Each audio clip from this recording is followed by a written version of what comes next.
भाई इस दृश्य को स्मरण करो, चिंतन करें। जब सरकार जंगल में बैठे हो, सरकार तो दाल पर बैठे नहीं हो, सरकार न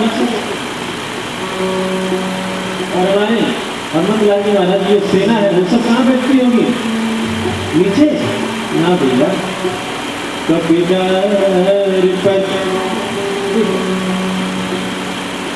रथ के काम करने वाले थे, परमात्मा के ऊपर ही ऊपर अपने से ऊपर बैठने की चेष्टा करें।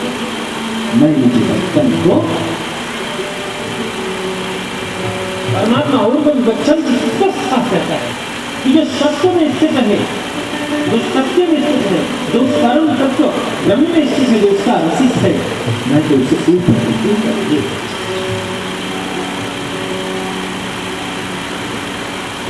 तेरा जीवन है बेकार।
हे प्रभु, तो बताओ, शरीर की बात बता दी तुमने, मेरा नाम बता दिया तुमने, माया के बारे में बता दिया, मगर यह